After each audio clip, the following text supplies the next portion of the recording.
Aujourd'hui, dans Parlons-en, on prend le temps de revenir sur l'arrestation puis l'inculpation retentissante ici à Paris du patron d'une application à 1 milliard d'utilisateurs ou presque, Pavel Durov, le cofondateur et patron de Telegram, application de messagerie cryptée, appréciée autant du grand public que des délinquants en tout genre. Cette inculpation marque-t-elle un précédent? Signe-t-elle la fin de l'impunité pour ces réseaux qui ont fait de la liberté d'expression le cœur de leur business? On en parle jusqu'à 10h45 avec Michel Séjean et Antoine Champagne. Bonjour messieurs, merci d'être là. On a beaucoup de choses à se dire, c'est Parlons-en et c'est parti.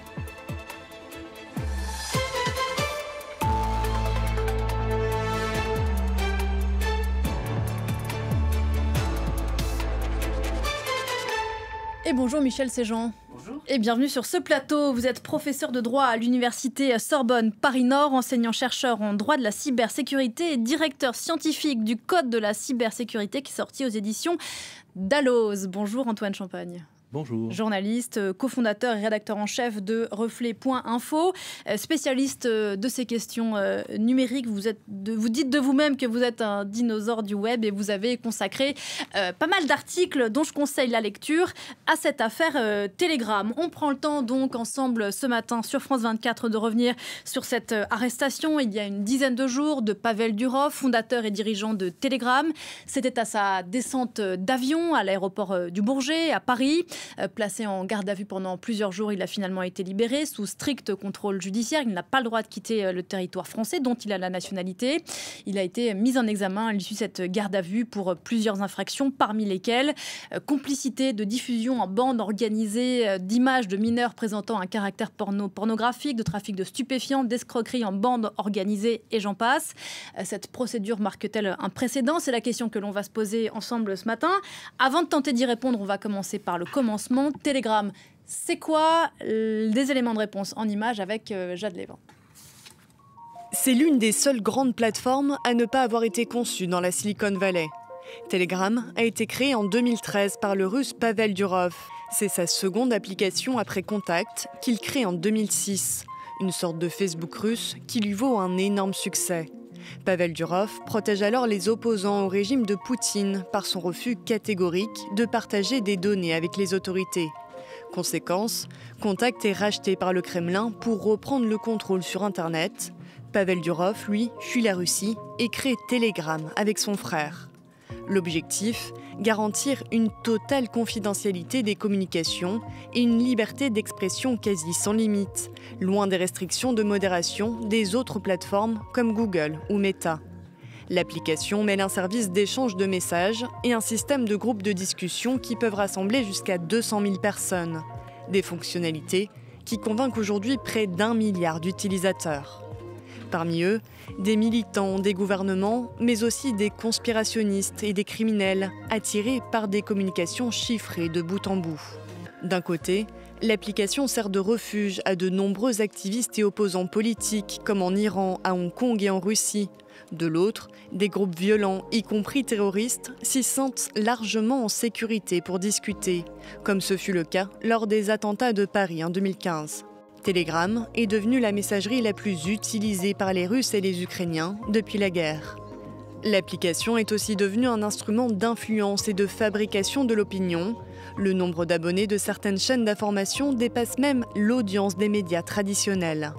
La modération quasi inexistante sur Telegram en fait la cible de nombreux pays, dont la France. Pavel Durov, devenu citoyen français depuis 2021, est notamment accusé de complicité de détention de pédopornographie, de trafic de stupéfiants et de refus de collaborer avec les autorités françaises. La nouvelle de son inculpation a fait le tour du monde autour du hashtag #FreePavel. Elon Musk s'en est ému, Edward Snowden aussi, on va y revenir. On va peut-être d'abord, Antoine Champagne, préciser que ce qui fait la spécificité de Telegram par rapport à d'autres réseaux, d'autres plateformes comme WhatsApp ou Signal, c'est que c'est à la fois une messagerie et un réseau social.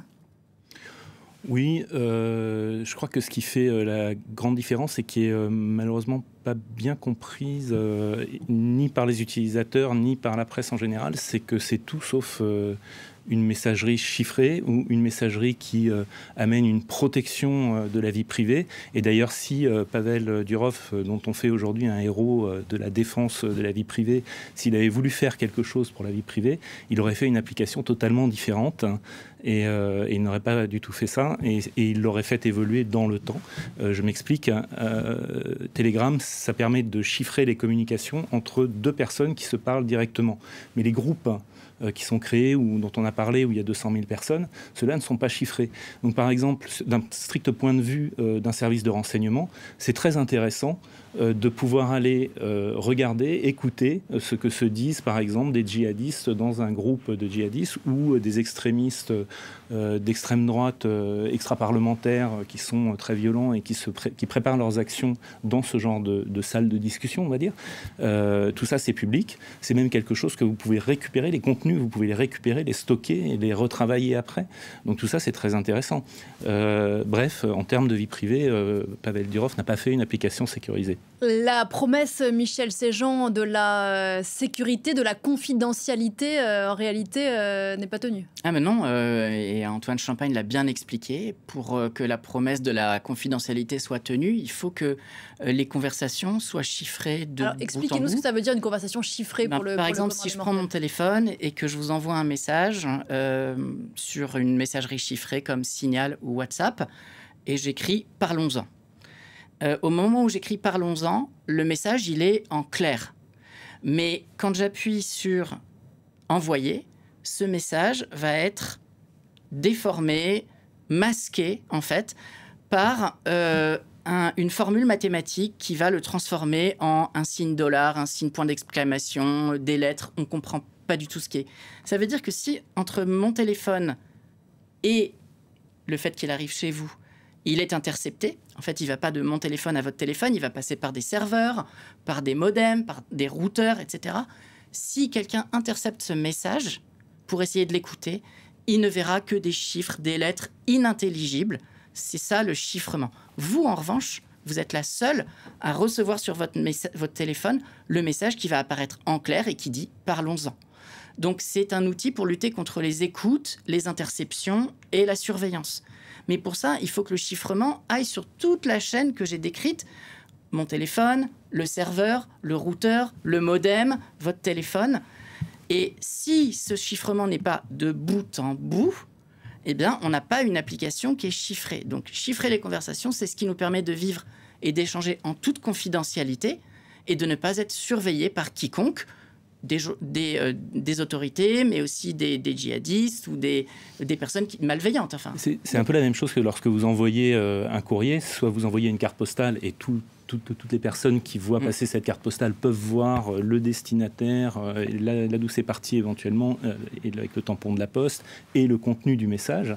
Là, avec cette application ou une autre, chiffrée de bout en bout, en fait, vous mettez ça dans une enveloppe qui est fermée et qui ne peut pas être ouverte.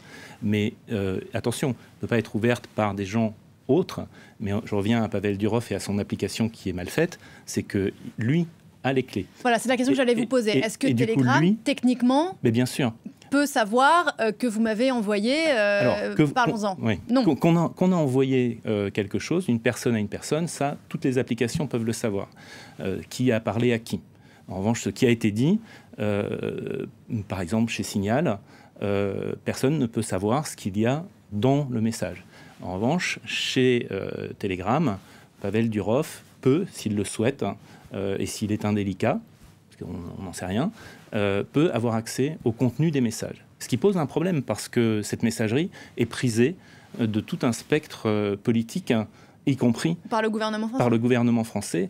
On a fait un article là-dessus où on a listé tous les ministres, alors c'était sous Madame Borne, mais où effectivement on avait une majorité de ministres qui avaient un compte Telegram, et y compris le président de la République. Donc ça veut dire que toutes les discussions privées qu'il y a eu entre le président de la République et ses ministres pendant des années est potentiellement accessible pour Pavel Durov et ses équipes. Alors comment se fait-il effectivement qu'on retrouve sur cette plateforme, alors c'est quand même 4 fois moins d'utilisateurs que WhatsApp, mais c'est quand même près d'1 milliard de personnes dans le monde, 900 millions d'utilisateurs. On retrouve à la fois vous et moi pour nous raconter nos vacances, mais aussi des groupes de djihadistes présumés, les auteurs des attentats de Paris, des groupes pédophiles, des gouvernements de ci, de là. Comment ça se fait ? Parce que leur système de réseau social qui permet de créer des chaînes dans lesquelles on peut avoir 200 000 utilisateurs maximum qui viennent se connecter, c'est devenu en fait un réseau de commerce en ligne, mais de commerce souvent illicite. Ça devient une place de marché pour accéder à de la drogue, du contenu pédopornographique, etc. Ce sont des fonctionnalités qui n'existent pas chez Signal, par exemple. Et donc, comme Pavel Durov a créé une marque, les gens qui ne connaissent pas la technicité des choses, contrairement à Antoine Champagne et d'autres, pensent que cette marque est fiable parce qu'il l'a créée en refusant au FSB, service de renseignement russe, de donner des informations, de collaborer avec eux. Et donc, les gens se sont dit, s'il refuse de collaborer avec le FSB, ça veut dire qu'il est fort. Et donc, nous, on va pouvoir aller sur son réseau social et échanger en étant sûr qu'il ne va pas coopérer avec les autorités. Il a par exemple refusé d'interdire l'accès à Telegram à feu Alexei Navalny. Et ce qu'il faut comprendre, c'est que Pavel Durov, comme Elon Musk, ce sont des VRP, des super VRP d'entreprise. Alors, une entreprise, son but, elle n'en a qu'un. C'est faire de l'argent. C'est faire de l'argent.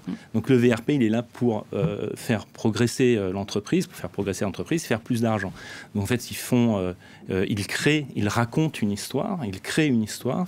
C'est souvent un mythe. Et voilà. Donc, et comment ils gagnent de l'argent avec une application comme Telegram? C'est rentable? C'est une centaine de salariés. C'est pas rentable. C'est une des questions que le parquet va lui poser. C'est pas rentable, non. Enfin, que le juge d'instruction, va lui poser. Une centaine de personnes à Dubaï, je crois, les locaux. Ouais. C'est rien, d'ailleurs, par rapport au nombre d'utilisateurs. Et quand vous voyez le communiqué de presse du parquet, la mise en examen, elle porte notamment sur le blanchiment de crimes ou de délits en bande organisée. On ne parle pas ici de Telegram, on parle de Pavel Durov. Et donc, la question va être de savoir comment il a ce niveau de vie. D'où vient en fait son argent? Est-ce que lui a fait sa fortune en blanchissant de l'argent et d'où il vient? Ouais, on va revenir sur Pavel Durov dont on voit des photos derrière vous parce qu'il y a effectivement une mythologie autour de lui. C'est intéressant sur son inculpation. Mais pour encore un mot pour qu'on comprenne bien de quel objet on parle de Telegram, est-ce qu'aujourd'hui il y a une espèce de sociologie, de géographie de l'utilisation des plateformes et des réseaux dans le monde? Telegram est interdit dans pas mal de pays, plutôt utilisé en Europe de l'Est, versus WhatsApp ou Signal, non? Sans doute, il y a une géopolitique de l'Internet et donc il y a des usages qui sont différents selon les gros blocs. Évidemment, en Russie, les gens n'ont pas une vision type Google du monde, mais plutôt Yandex. Enfin bref, donc effectivement, les usages sont parfois différents et Telegram étant né en Russie est certainement très prisé du monde russe. Et des pays qui entourent la Russie. Mais voilà.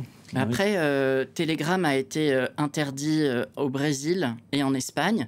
Ça n'a duré que quelques jours, parce que les juridictions suprêmes ont estimé que par rapport à ce qu'on reprochait à Telegram, c'est-à-dire le manque de coopération avec les autorités judiciaires, le blocage de toute la plateforme était disproportionné par rapport aux manquements qui étaient reprochés. Donc il y a eu des tentatives de bloquer Telegram, mais ces tentatives n'ont pas abouti. Et les autorités françaises ont souhaité ne pas bloquer Telegram en France, alors qu'ils le pouvaient. D'ailleurs, ils l'avaient déjà fait une fois, en mai 2023. Ça s'était très très mal passé, donc ils ne le refont plus. Et aujourd'hui, ce qu'ils font, c'est qu'ils disent on ne va pas bloquer Telegram parce que ce serait une atteinte trop forte à la liberté d'expression. En revanche, on va aller chercher des chefs d'accusation qui sont ceux que le droit donne assez clairement. Le premier, c'est le fait de ne pas coopérer avec les autorités. Ça, c'est difficilement contestable, même si je fais confiance aux avocats de Pavel Durov pour montrer le contraire. En revanche, après, il y a tout le problème de la complicité, où en gros, on lui dit, si vous n'avez pas coopéré, eh bien, vous vous rendez complice de tout ce qui est un contenu illicite parce que vous avez fourni les moyens pour que ce contenu illicite soit distribué. Et là, on a un petit problème quand même, c'est que si on fait ça, alors on va aller voir les banques ensuite, et on va leur dire, mais vous avez fourni les moyens pour qu'il y ait des détournements d'argent, vous êtes aussi complice de ces détournements d'argent. Et on voit bien que ce n'est pas du tout ce qu'on est en train de reprocher aux banques aujourd'hui. Donc ici, l'accusation va devoir se montrer très, très persuasive pour établir la complicité. Voilà, là, on rentre dans le vif du sujet et la question qui nous intéresse aujourd'hui, sur ce qui est reproché à Pavel Durov. Est-ce qu'il lui est reproché, en tant qu'hébergeur, d'avoir laissé prospérer sciemment sur son réseau des groupes délinquants, pédophiles, djihadistes et j'en passe? Et le sciemment est important dans la question. En le sachant, est-ce qu'on lui reproche d'avoir laissé faire ou est-ce qu'on lui reproche de ne pas avoir répondu aux injonctions de la justice et notamment française, Antoine Champagne? En fait, j'ai l'impression, c'est très compliqué d'essayer d'imaginer des choses sur un dossier qui est encore peu connu. Le juge d'instruction fait son travail, donc normalement au calme et sans nous dire ce qu'il fait.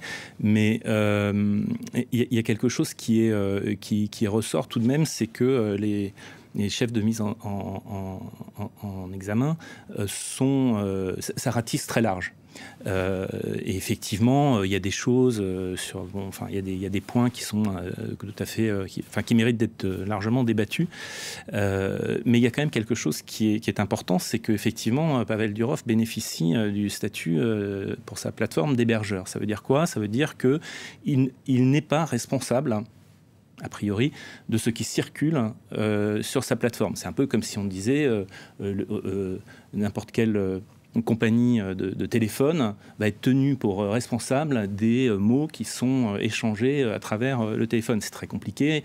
Avoir une surveillance permanente de tout ce qui se dit, de tout ce qui s'écrit, de tout ce qui se publie, c'est très compliqué. C'est en vertu de quelle législation qu'il n'est pas responsable en tant qu'hébergeur de ce qui se dit sur la plateforme? C'est la loi pour la confiance dans l'économie numérique, qui est une loi qui date de 2004, mais qui a été plusieurs fois mise à jour. C'est une loi française, une loi européenne? Une loi française. Et puis, après, tout ça est cohérent avec le reste du droit de l'Union européenne, puisqu'il y a très peu de divergence, en fait, entre le droit français et le droit de l'Union européenne. Donc, en effet, il y a un principe. La plateforme n'est pas responsable des contenus qui s'échangent dessus, mais il y a des exceptions. Et les exceptions, c'est que si des autorités ou des utilisateurs ont signalé, non pas de manière générale, attention, il y a de la pédopornographie sur votre... Mais précisément, ce fil de discussion est problématique, cette conversation est problématique, enfin, pas une conversation privée, parce qu'on ne les connaît pas, celle-là, mais ce fil de discussion est problématique, cette chaîne de commerce est problématique, alors, à ce moment-là, il y a l'exception, donc la plateforme est obligée de coopérer. Ça veut dire quoi? Ça veut dire qu'elle doit envoyer les données qu'elle a aux autorités. Mais quelles données, puisqu'elle n'est pas censée pouvoir lire ce qu'il y a dessus? Oui, Antoine Champagne, je vous ai coupé, Antoine Champagne. Non, mais oui, c'est tout à fait ça. Et elle doit réagir promptement, je crois que c'est ça le texte. Ça. Et donc, elle doit retirer éventuellement des publications qui sont problématiques juridiquement. Mais à partir du moment où vous bénéficiez d'un statut, à la différence de la presse, par exemple, le statut d'hébergeur est très différent du statut de la presse. Nous sommes responsables, nous, journalistes, de ce que nous publions dans nos colonnes. Et nous en répondons devant la justice au besoin. Là, l'hébergeur est plutôt tranquille sur ce, et c'est tant mieux, sur ce qu'il voit publier sur sa plateforme, jusqu'au moment où on va lui demander de coopérer. Il peut très bien dire non, je ne veux pas coopérer, et à ce moment-là, il sera sans doute amené devant un tribunal. C'est un petit peu ce qui est en train d'arriver à Pavel Durov, et il devra s'en expliquer devant un tribunal, et la justice tranchera, et ça me paraît bien que ce soit comme ça. Mais il y a une corollaire dans tout ça, c'est que si Pavel Durov ou tout autre patron de grande entreprise de ce genre bénéficie d'un statut finalement assez protecteur, ce serait aussi attendu de sa part qu'il se plie en fait aux droits des pays dans lesquels il opère. Et s'il ne veut pas se plier à une juridiction, parce qu'il peut aussi opérer dans un pays qui serait par exemple une dictature, et il ne voudrait pas donner les noms des opposants politiques au risque de les voir arrêtés et torturés. Donc dans ce cas-là, il peut décider de ne pas opérer dans ce pays-là, de ne pas avoir une présence dans ce pays-là. Ce qu'il ne fait pas pour l'instant. Bien sûr, mais bien sûr. Donc c'est un peu problématique, on ne peut pas avoir le beurre et l'argent du beurre. Donc à partir du moment où vous décidez d'opérer dans un pays, je veux dire un truc un peu idiot, mais la loi c'est plus fort que toi. Si on te demande de coopérer dans le cadre d'une demande faite par un juge dans un pays démocratique, on répond. Et l'argument donné par des Pavel Durov, mais aussi des Elon Musk, c'est la liberté d'expression jusqu'au bout, valable pour tout le monde, pour Madame Michu, comme pour les délinquants du dimanche. La liberté d'expression chez Elon Musk aux États-Unis est très différente de la liberté d'expression en France. C'est pas du tout la même. Donc, je veux dire, en France, vous ne pouvez pas faire de la négation de la Shoah, et c'est tant mieux. Aux États-Unis, vous pouvez le faire. Bon, donc la liberté d'expression totale à la Elon Musk, c'est gentil, mais ça va surtout dans son sens d'ailleurs. C'est-à-dire qu'il va bloquer les comptes des opposants politiques, mais remettre en route les comptes des gens qui sont de son bord politique. Aujourd'hui, il est très clair qu'il est... Au service de ses ambitions personnelles et politiques. Et puis des politiques. Et donc il est côté plutôt extrême droite. Et donc il soutient son camp. Et c'est ce qui lui pose problème. Il n'est pas favorable à la liberté d'expression. En fait, lui, ce qu'il promeut, c'est l'impunité d'expression. Oui. Et on n'a pas ça, nous, en France, et heureusement, parce qu'on est un État de droit. On ne peut pas tenir des propos homophobes, misogynes, etc. Mais ça ne veut pas dire qu'on n'a pas une liberté d'expression. Elle est bornée par des impératifs qui ont été votés par la représentation nationale. On s'y plie, on est d'accord, il y a une sorte de contrat social, très bien, mais lui, il promeut l'impunité d'expression. Par contre, ça n'empêche pas de dire qu'il veut éradiquer, là je parle de Elon Musk et pas de Pavel Durov, le virus du wokisme. Je doute que les wokistes aient une liberté d'expression totale sur les réseaux comme X. Donc, pour revenir à ce que disait Antoine Champagne sur le fait que la loi permet une relative tranquillité aux hébergeurs, c'est une question intéressante parce que peut-être ceux qui nous regardent se disent mais pourquoi est-ce qu'aujourd'hui un réseau social permet à des apprentis djihadistes ou des délinquants pédophiles de discuter en toute tranquillité dans une plateforme sans qu'ils soient inquiétés? Je vous vois sourire. Mais en fait, on en parlait avant d'entrer sur ce plateau. Ça pose en fait, il y a une modification des outils de communication ces 30 dernières années qui est monumentale. Le droit est lent à s'adapter, mais il s'adapte. J'ai un problème avec tout ça parce que, en gros, évidemment, on ne peut pas tolérer ce genre de comportement délinquant et parfois dangereux comme ceux des terroristes, etc. Mais la justice, dans une démocratie ou dans la démocratie dans laquelle moi j'ai envie de vivre, c'est une justice qui intervient a posteriori. C'est-à-dire qu'il y a un crime, un délit, la justice intervient, il y a une enquête, la personne est attrapée, elle est déférée devant un tribunal, elle est condamnée ou pas, elle peut se défendre. Enfin voilà, ça me paraît un système qui va éviter l'arbitraire. On n'est pas dans Minority Report, on ne peut pas interdire à quelqu'un a priori de s'exprimer ou de rejoindre un réseau parce qu'il aurait... C'est un peu le problème parce que c'est une tendance ces dernières années, notamment du côté, on va dire, force de l'ordre, etc., de vouloir avoir un système dit, c'est très en vogue aux États-Unis, dit de pre-crime. Avant le crime, on va repérer des comportements qui montrent que la personne va commettre un crime. Aux États-Unis, vous avez des choses qui posent souvent de gros problèmes, c'est-à-dire que vous avez des personnes membres du FBI qui vont pousser par des discussions longues, parfois très longues avec une personne, vont pousser une personne à passer à l'acte. Et une fois qu'il va passer à l'acte, juste avant, il l'arrête. Bon, c'est problématique quand même. Enfin, sur un plan... Ces groupes, par exemple, sur Telegram existants, vous en parliez tout à l'heure, avec parfois des dizaines de milliers de personnes, et dont certains sont plus que déviants. Sachant qu'ils existent, pourquoi est-ce que je pose des questions naïves, mais pourquoi on ne les fait pas fermer? J'imagine bien que ça n'empêcherait pas le crime. Par ailleurs, qui est on et qu'est-ce que terroriste aussi, ça c'est un problème, parce que tous les gouvernements considèrent que ceux qui s'opposent à eux sont des terroristes. Enfin, nous, on a une définition précise du terrorisme, mais elle peut changer un jour, donc il faut faire déjà très attention. Et le ça va être des services de modération qui sont en fait des personnes humaines qui doivent regarder toute la poubelle de l'humanité numérique et enlever le contenu, etc. Pour vous donner un exemple, en Chine, il paraît qu'il y aurait 2 millions de modérateurs. 2 millions. Là, Pavel Durov, Telegram, il ne serait même pas 10, d'après ce que j'ai entendu. Je n'ai pas pu vérifier ces informations. Pour 1 milliard d'utilisateurs, 10 modérateurs. Quasiment 1 milliard d'utilisateurs. 1 milliard dont il se vante tous les jours. En revanche, coup de chance, il est juste en dessous du seuil de 45 millions pour se plier à la loi européenne sur les services numériques qui fixe un seuil de 45 millions pour entrer dans le périmètre. Donc, oui, il y a quelque chose il faut enquêter sur Telegram, il faut lui demander de rendre des comptes, et c'est pas parce qu'il est arrêté qu'il est en prison. Il n'est pas en prison. Ah non, on l'a vu, on va peut-être pouvoir voir les photos. On l'a vu à la une de Paris Match ces derniers jours dans Paris, profiter, je crois, des infrastructures des Jeux Olympiques. Antoine Champagne, là-dessus je pense que les histoires de modération, c'est pareil, c'est un problème un peu insoluble. C'est-à-dire qu'effectivement, il faut, si vous voulez faire une modération qui fonctionne bien, il faut effectivement énormément d'humains, parce que vous pouvez automatiser la modération avec des mots-clés, avec des scripts informatiques, enfin des programmes informatiques. Vous pouvez faire en sorte que dès qu'une discussion commence à aller sur des choses qui sont prédéfinies, ce qui est fait en Chine, pour le coup, c'est radical. Ce qui est fait en Chine, c'est radical. Oui, c'est radical, mais c'est aussi, ça fait aussi n'importe quoi. C'est-à-dire que c'est quand on parle beaucoup d'intelligence artificielle. Dans l'intelligence artificielle, c'est un mot valise. On retient intelligence artificielle, mais c'est surtout artificielle qu'il faut retenir. C'est complètement stupide, en fait, là. Donc, ces programmes informatiques vont faire un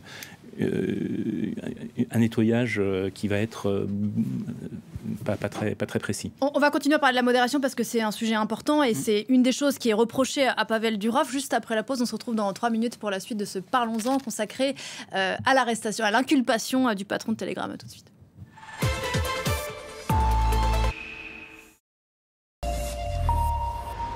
10h30 dans Parlons-en, nous sommes ensemble jusqu'à 10h45 avec vous deux, Michel Séjean, rebonjour. Merci encore d'être là, professeur de droit à l'université Sorbonne Paris-Nord, enseignant-chercheur en droit de la cybersécurité et directeur scientifique du Code de la cybersécurité aux éditions Dalloz. Et avec vous, Antoine Champagne, rebonjour, journaliste, cofondateur et rédacteur en chef de Reflet.info, spécialiste des questions numériques. Et on parle depuis tout à l'heure des conséquences de l'inculpation de Pavel Durov, le cofondateur et patron de l'application Telegram, qui a été inculpé ici en France il y a quelques jours pour plusieurs infractions, notamment complicité de diffusion d'images présentant un caractère pédopornographique, de trafic de stupéfiants, d'escroquerie en bande organisée, et j'en passe. Juste avant la pause, on évoquait l'une des choses qui est reprochée au patron de Telegram, c'est l'absence de modération qui permettrait, Michel Séjean, notamment à des groupes de parole djihadistes, pédophiles et j'en passe, de délinquance, de prospérer sur son réseau. C'est quand même reprocher à quelqu'un quelque chose qui est quasiment infaisable en réalité, vu le nombre d'utilisateurs. Et c'est un gros problème pour le modèle des plateformes compte tenu des réglementations qui s'accumulent. Dans l'Union européenne, par exemple, on essaye toujours de ne pas laisser émerger des très grandes entités qui auraient un monopole et qui écraseraient le reste du marché. Mais si on regarde aujourd'hui ce qui est nécessaire de faire quand on veut développer une application de type plateforme ou messagerie et de la déployer dans le monde entier, ce qui peut être un rêve de start-upper tout à fait légitime, en fait, aujourd'hui, ce rêve, il devient inaccessible parce qu'avant même de pouvoir commencer à déployer sa plateforme, il va falloir des modérateurs qui parlent la langue de chacun des pays concernés, qui connaissent le droit de chacun des pays concernés, parce que chacun a sa propre législation aujourd'hui qui est contraignante et qui est pénalement même répréhensible. Donc, il faut engager des dizaines de milliers de personnes pour pouvoir se conformer aux droits des différents pays. Ce qui fait que seuls les très grands modèles peuvent émerger et faire de la plateforme de messagerie. Et ça, c'est pas quelque chose qui est satisfaisant. Il y a un coût de la mise en conformité avec les lois qui fait que, de fait, les petites plateformes ont très très peu de chances d'émerger. Est-ce que l'inculpation, Antoine Champagne, de Pavel Durov fait quand même le signe que la justice française, mais il y a des précédents, il y a eu notamment en Corée du Sud l'injonction à la suppression de contenus pédopornographiques sur Telegram qui a été pour le coup là appliquée en Corée. Est-ce qu'il y a quand même un précédent en ce sens que les justices de ci, de là sonnent la fin de la récré et disent quand même maintenant ça suffit. Maintenant, soit vous modérez, soit vous fermez, soit vous coopérez, mais ça suffit.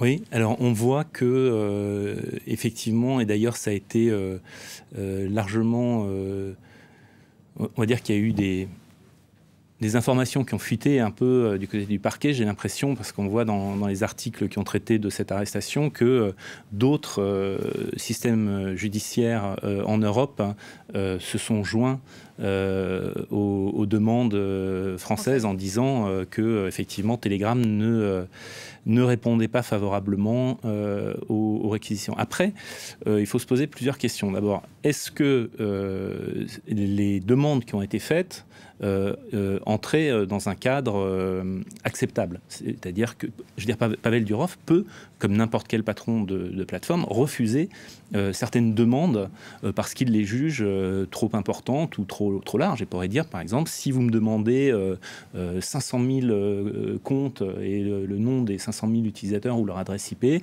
ça me paraît trop. Si vous me demandez de mettre en place un système qui permet d'intercepter les communications au sein de Telegram en temps réel et puis de dériver tout ça vers vos services de renseignement, ça me paraît pas bon pour mes utilisateurs et donc je refuse. Bon, c'est possible. Il a le droit de refuser. On se souvient d'Apple qui avait refusé de donner les codes PIN au FBI. Voilà, mais après il y a un procès et ça se règle devant la justice et ça me paraît très sain. Mais bien sûr, on peut imaginer qu'il y a eu des demandes qui sont tout à fait acceptables et auxquelles il n'a pas répondu, ce qui l'amène là. Il est effectivement possible que les démocraties, on va dire, réagissent face à des patrons d'entreprises qui ont un agenda, on va dire, personnel, politique, des vues particulières sur comment la société devrait être organisée et qui vont à l'encontre des règles du pacte social que l'on a signé, qui est le nôtre, et que les démocraties se disent, on va gentiment leur rappeler avec nos outils, peut-être un petit peu trop fort sur ce coup particulier, mais on va leur rappeler avec nos outils que, voilà, comme je disais tout à l'heure, la loi, c'est plus fort que toi. Ceci dit, juste une petite dérive technique. Ces plateformes, elles existent aujourd'hui. Pourquoi ? Parce qu'elles ont été adoptées par les utilisateurs. C'est une nouveauté d'Internet. Aujourd'hui, vous êtes une entreprise, ce n'est pas vous qui imposez un standard de choses à utiliser, c'est pas vous qui dites, voilà, les cassettes vidéo, c'est du PAL ou du SECAM, voilà, on fait comme ci ou comme ça. Aujourd'hui, c'est le DVD, demain, ce sera autre chose. Ce sont les utilisateurs qui choisissent ce qui est le plus pratique à utiliser, en fait. Donc, au bout d'un moment, tout le monde choisit un truc. Et là, ils ont choisi Telegram et WhatsApp, principalement, un peu moins Signal. C'est dommage parce que Signal est probablement la meilleure application. WhatsApp, c'est vraiment pas utilisé si on veut faire des choses de manière sécurisée. Et Telegram non plus. Mais avant tout ça, il y avait la même chose qui existait, qui était libre et qui n'appartenait à personne. Ça s'appelle l'IRC. C'est un réseau dans le réseau Internet qui permet de faire exactement ça, c'est-à-dire de discuter soit de point à point, soit dans des salles de discussion, des milliers et des milliers de salles de discussion avec parfois des milliers d'utilisateurs. Ça marche très bien, ça marche encore aujourd'hui, et peut-être que si demain toutes ces plateformes disparaissent parce que les justices de tous les pays se liguent et que voilà, les gens retourneront sur ces outils-là. Ça veut dire quoi au final? Ça veut dire que les gens qui ont une utilisation pour des choses illégales de ces outils-là, vous ne les empêcherez pas de communiquer. Ils vont rejoindre un autre système. Peut-être qu'ils reviendront à l'IRC. On a entendu une réaction assez surprenante à l'issue. Elle serait assez surprenante à l'issue de l'inculpation de Pavel Durov. C'est celle d'Emmanuel Macron qui s'est empressé de dire, pour répondre à ce qui circulait après l'annonce de l'inculpation, que l'arrestation n'était pas politique. Ce qui est intéressant, c'est non pas nécessairement qu'ils disent qu'elle n'est pas politique, quoique on peut en débattre, mais c'est qu'ils se sentent obligés de commenter cette affaire judiciaire en cours, ce qui n'est pas censé être le rôle du président de la République. Qu'est-ce que ça a dit, ça, Michel Séjean? C'est qu'on a quand même touché, on a atteint un point très important du débat public. Alors, je pense que c'est propre à Emmanuel Macron en tant que personne, parce qu'il a toujours eu des relations qu'il a affichées avec les créateurs de plateformes ou les gérants de plateformes. On se souvient du tapis rouge déroulé pour Elon Musk à Versailles. Exactement. Donc lui, et puis le fait qu'on était la Startup Nation, donc il y a une espèce d'exaltation ou d'admiration qu'il a pour ces patrons-là, et c'était important... il a senti que c'était important, en tout cas, de se justifier. Ce que ça montre aussi, c'est que le pouvoir politique a besoin de réaffirmer le fait que la vie en ligne doit être la même chose que la vie hors ligne. Ce qui se passe sur Internet doit être la même chose que ce qui se passe hors Internet. Et donc, là où avant on disait le cyberespace n'a pas de frontières, aujourd'hui, on est en train de se rendre compte que il y a une enquête française pour des questions françaises. Donc, on est en train de redessiner le périmètre de métropole, outre-mer dans le cyberespace pour dire il y a du droit français à appliquer, il y a du droit de l'Union européenne à appliquer. Et donc, on territorialise de nouveau le cyberespace. Et de ce point de vue-là, il y a une vraie... le rôle du politique, c'est aussi de montrer que parce que les plateformes sont multinationales, elles ne sont pas supranationales, elles ne sont pas au-dessus des nations. Antoine Champagne, est-ce qu'un Elon Musk auquel on avait ouvert les ordres du château de Versailles il y a quelques années à peine pourrait, en théorie, à l'image de ce qui s'est passé il y a 10 jours, se retrouver en garde à vue à Paris s'il revient ici un jour pour les mêmes raisons, c'est-à-dire refus de coopérer avec la justice, absence de modération sur ses réseaux, etc. Sur le papier, oui. Sur le papier, tout ce qui est reproché à Pavel Durov peut être reproché au patron d'absolument toutes les plateformes qui fournissent des services en ligne et qui font... Mark Zuckerberg, mais pourquoi pas Google, hein? Il coopère. Oui, alors il coopère plus, mais Google aussi... C'est ce que ça lui a coûté récemment aussi. Oui, mais... On dit beaucoup qu'Internet est une jungle, que l'anonymat derrière lequel se cachent les gens, etc. Ça, c'est un grand discours politique pour essayer d'affaiblir le chiffrement. On n'en va pas en parler ici, mais il y a ce qu'on appelle des crypto wars, des guerres de la crypto depuis le début d'Internet. Tous les gouvernements de tous les pays ont essayé de lutter contre le chiffrement. La seule chose qui a empêché ça, c'est l'explosion du commerce électronique qui avait besoin de chiffrement pour les transactions financières. Les crypto-monnaies Les crypto-monnaies? Non, pas les crypto-monnaies. Le fait que vous puissiez acheter sur Amazon, si vous pouvez acheter de manière sécurisée sur Amazon, c'est parce qu'il y a du chiffrement, c'est le petit cadenas, c'est SSL, le petit cadenas dans votre navigateur qui vous dit que ce site est sécurisé. En fait, c'est du chiffrement pour faire passer vos données bancaires au moment de votre achat par un tuyau sécurisé entre Amazon et vous. Et tout ça fait partie du même... c'est le même chiffrement. Donc, si vous avez du chiffrement pour le commerce électronique, vous en avez aussi pour les communications entre les gens. Et c'est plutôt simple parce que dans le monde réel, on en reparle, c'est toujours difficile de faire des images comme ça entre le monde réel et le monde en ligne. Mais quand je décide de discuter avec quelqu'un et que je veux que ça reste entre nous, c'est un droit. Et ça peut rester entre nous. Et c'est normal. On a tous quelque chose à cacher. Si vous vous défaites de ce droit, finalement, vous vous défaites de ce qui fait votre spécificité, votre unicité. Pourquoi ? Parce que nous sommes tous fabriqués avec la même chose, les mêmes produits, on va dire. On a tous un cerveau, de la chair, des os. Mais il y a quelque chose qui nous différencie. Nous ne sommes pas les mêmes personnes. C'est ce qu'on a dans notre tête. Ce sont nos fantasmes sexuels, nos idées politiques, nos idées philosophiques, religieuses. Tout ça, ça doit rester du domaine du privé. Et donc, si je décide de parler, par exemple, de mon orientation sexuelle avec M. Séjean, ça devrait pouvoir rester entre nous. C'est le contrat social, c'est la garantie aussi apportée par l'État de droit. Mais bien sûr. Qui permet à chacun. Mais cette question du chiffrement... C'est ce qui fait la démocratie. Et oui, cette question du chiffrement, elle a l'air un peu compliquée, mais en réalité, si je vous suis bien, si on affaiblit ce chiffrement disant, voilà, il est bon pour certains, mais pas pour d'autres, pour les délinquants X ou Y, en fait, ça affaiblit pour tout le monde. Pour tout le monde, c'est préjudiciable, Michel Séjean, pour tout le monde. Régulièrement, on a des personnages politiques qui veulent affaiblir le chiffrement en disant qu'ils voudraient instaurer ce qu'on appelle une porte dérobée.